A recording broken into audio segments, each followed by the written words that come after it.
Good morning, guys, and today we are going to talk about rate laws. So this corresponds to the three sections that I assigned on CK12, hopefully clarifying a few things for some of you guys if you're confused. All right, so what is a rate law? A rate law simply expresses the effect of changing concentration of reactants on the rate of the reaction. So as an example here, just a hypothetical equation, A plus 3B yields C.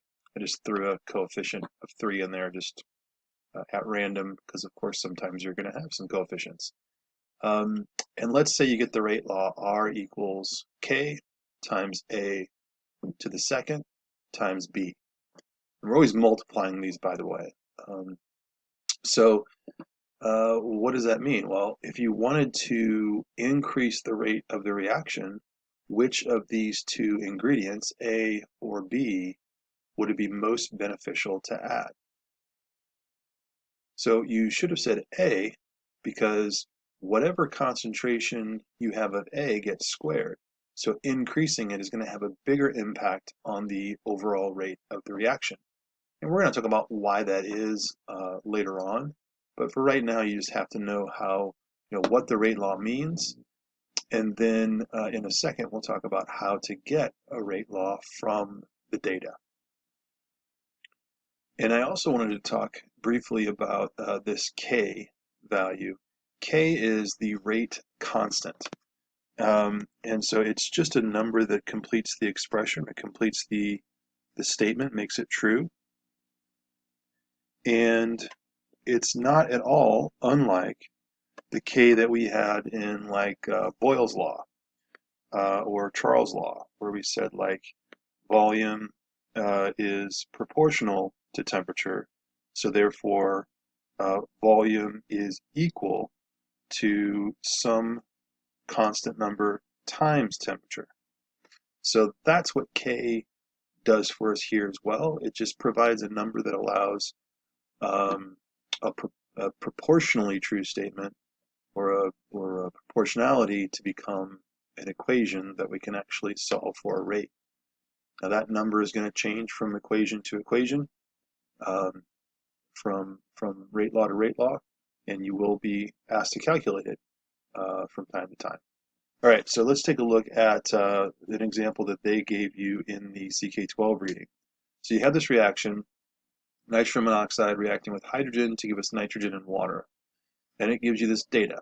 Okay, so this is what you're going to have to do a lot with rate laws, is just analyze this data. So how do we do that? Well, the first thing we have to do is we have to only look at one reactant at a time. So if we're trying to figure out our rate law, it's going to be R equals K times something. And well, I'll go ahead and plug in the reactants, concentration of NO and concentration of H2. And I'm just going to kind of call these guys X and Y, and that's what we're solving for. We're figuring out the order of the reaction. So I have to look one at a time. Let's start with the NO, the nitrogen monoxide. Let's say we're trying to figure out what that X value is. So if we're trying to figure out what the X value is, we have to have a constant, and that's going to be the concentration of H2. So what we're going to do is we're going to look at experiment 1 and experiment 2, because if you notice, the hydrogen concentration is not changing from experiment 1 to experiment 2, right? But the NO concentration is going up by double, right? So I'm going to say times 2 is what's happening there. It's going from 0.005 to 0.010, so that's doubling. And then what effect is that having over here from experiment 1 to experiment 2, if any, because it doesn't always have an effect. But in this case, it looks like it is what? Quadrupling, right? So if I can ignore the exponents if they're the same and just look at the coefficients. 5 divided by 1.25 is 4. So this one is going up by 4 times. So what we're saying is doubling the concentration of NO gives us 4 times the reaction rate. So we have to take 2 to what power to get 4. It's basically what we're saying, and that's going to give us our x value. So 2 to what power is 4? 2, right? So what we're going to do is going to say that x is equal to 2. Okay. So then we just have to figure out y, the order for H2.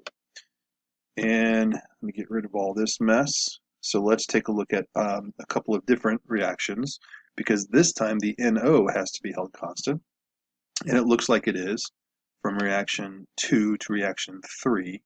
Okay, so I'm going to look at those two reactions for H2, and it looks like from here to here, the concentration of H2 is doubling, right? So once again, we're doubling. And then what's happening over here? Yeah, it looks like in our exponents are different this time, so we do have to pay attention to that. But 5 times 10 to the negative fifth versus 1 times 10 to the negative 4. Well, 1 times 10 to the negative 4, if I move that decimal over one more time to make the exponents equal, it would be like 10 times 10 times 10 to the negative 5. So then we could just compare the 5 and the 10 and say that we're doubling the rate. So doubling the concentration over here from experiment 2 to experiment 3 doubles the rate. So in other words, 2 to what power, we'll call it y, gives us 2. And of course you should say 1, right? So therefore y is 1. And actually I don't even have to draw the 1, just like with coefficients. It's just sort of implied. If it's not there, it's a 1. Okay.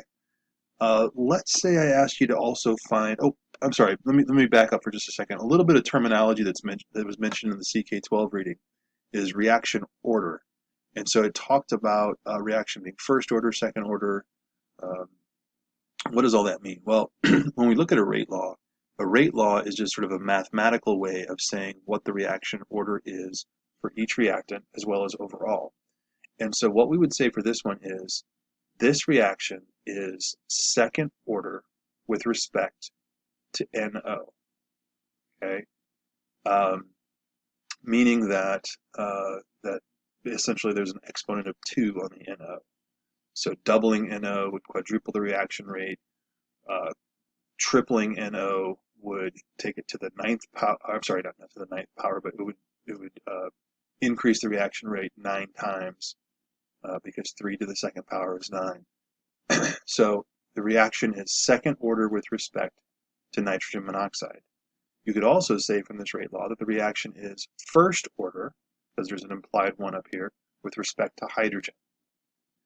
Then the last thing we can do is actually put the two together, add them up, and say that since 2 plus 1 equals 3, this reaction is third order overall.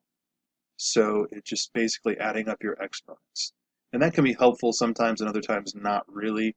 If you have 2 reactants and the reaction turns out to be first order overall, then that means you know that one of those 2 reactants does not affect the reaction rate. And we'll get into an example of that later on. Let's do one more thing with this information before we go further, before we go on to another example. Let's find the value for K. Okay, so if I ask you to find the value for K, all you do is you pick a trial. In this case, we have 3 of them to choose from, and you plug in the data and you solve for K. All right. So I'm just going to randomly pick, let's just say trial 3. Okay, so I've got this data for trial 3. I've got my rate law. What I'm going to do now is, first of all, rearrange to solve for K. So if I do that, divide both sides by NO squared times H2, right? So I'm going to end up with R over NO squared times H2. And now all I have to do, since I, again, randomly just chose that third experiment to do this for, is just plug in the data from that third experiment. And by the way, I should get the same answer for the others as well. Um, so my rate for the third experiment, I'll put that on top. That was 1 times 10 to the negative 4. And then my concentrations of NO, we had 0.010, but I'm going to square that, and then I'm going to multiply that by 0.0040. And go ahead and do that and see what we get for K. Okay, so I got a K value of 250. And then just in terms of doing this in your calculator, I know some of you guys are probably using your phones or whatever. But if you can't plug it into your calculator all at once because you don't have a fancy enough calculator with you to do that, just do the top and the bottom separately. But on the bottom, I think just kind of an FYI, I ended up getting 1 times 10 to the negative 7. I'm sorry, 4 times 10 to the negative 7. And so that's how I got such a relatively large answer. So 1 times 10 to the negative 4 divided by 4 times 10 to the negative 7 is a relatively large number on top, so that's going to give me a relatively large 250 answer. So, okay, so let's move on and do one more problem here.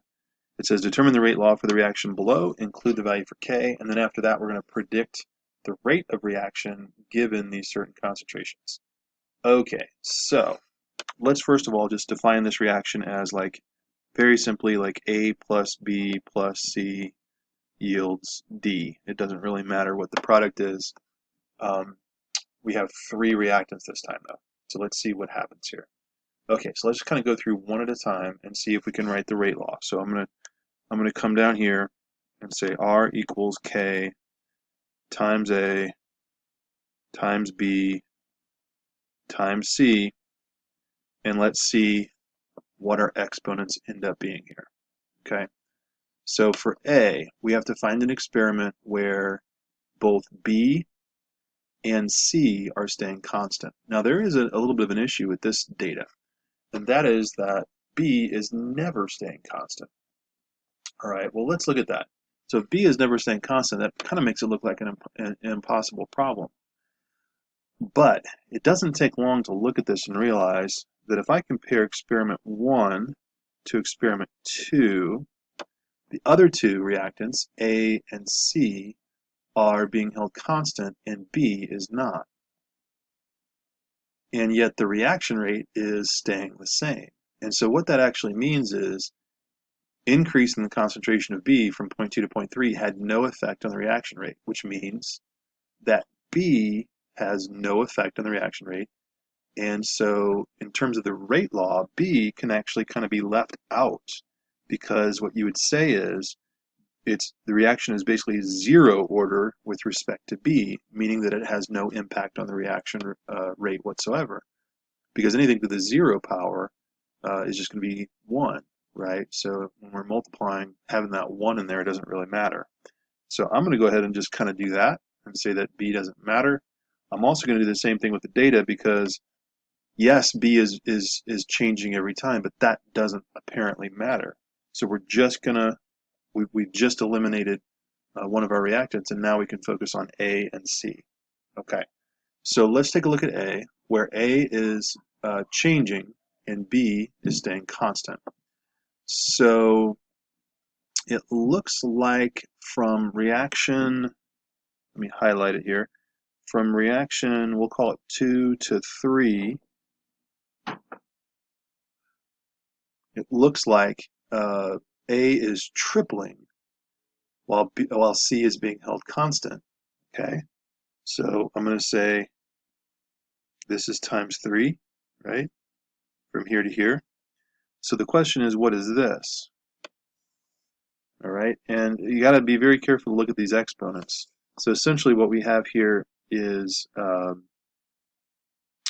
86 divided by 9.5.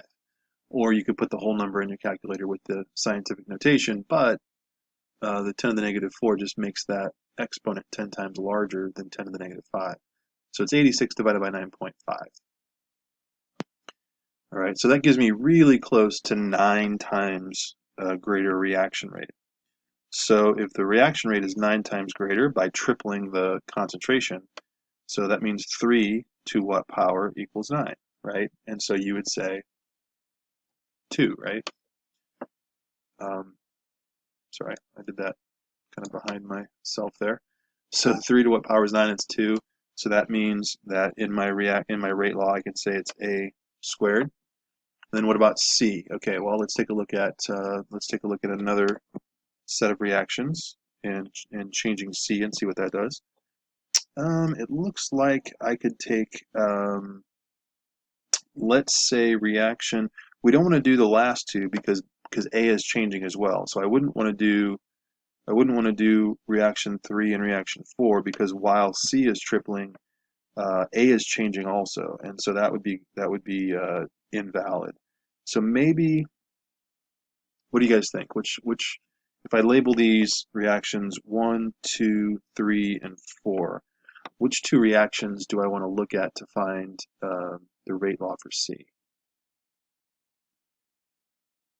Okay, so I do have a couple of choices. I can look at 1 and 4, or I could look at 2 and 4, right? So let's just say I choose to look at 2 and 4. 1 and 2 are actually identical for everything except for B. But anyway, if I look at 2 and 4, C is tripling, right? So C is going from 0.3 up to 0.9, so it's tripling, all right? So I'm going to say 3 to the y equals, and then over here, what's happening to my rate? So 9.5 times 10 to the negative fifth compared to 2.9 times 10 to the negative 4. If I divide large by small, close to 3. Okay, so I get pretty close to 3. And again, you can just do 29 divided by 9.5 and get really close to 3. And so 3 to what power is 3? Of course, it would be to the first. So let me just rewrite this rate law. R equals K times A squared times C. Okay, so the next step is, let's go ahead and see if we can find the value for K. And I'm going to go ahead and leave you to do that on your own, and then I'll explain what I did. Okay, so here was my rate law that we kind of got together, and I just rearranged to solve for K, divided both sides by A squared times C, and I plugged in my data from the first reaction, and it should work for any reaction. So it should get around 0.032. Now the last step, go back to the question up above. It says predict the rate of the reaction if A equals 0.12 molar, B is 0.25 molar, and C is 0.45 molar. So I'm going to let you guys try that, come up with a rate on your own. I want you to keep in mind, though, that we're just using the rate law. And since B is not actually in the rate law, remember we said it was 0 order, which means it basically reduces to 1. So for example, if I plug in 0.25 as my concentration for B, even if I were to write it in the rate law, 0.25 to the 0 power is 1. So multiplying by 1 doesn't do anything. That's why we left it out. But you're simply plugging in the concentrations given to you in this question and solving for R using the K that we just found. So go ahead and give it a shot. All right, so just simply plug it in the calculator, and I got 0.00021, and since this is a rate, this is going to be molar per second. And I've kind of been ignoring units a little bit like for K, but I think for at this point, I think it's okay if we just kind of understand that rate is measured in molarity per second or molar per second and throw that unit on there in the end. So make sure that you email me or come to Zoom sessions if you have any questions, and we'll see you guys next time.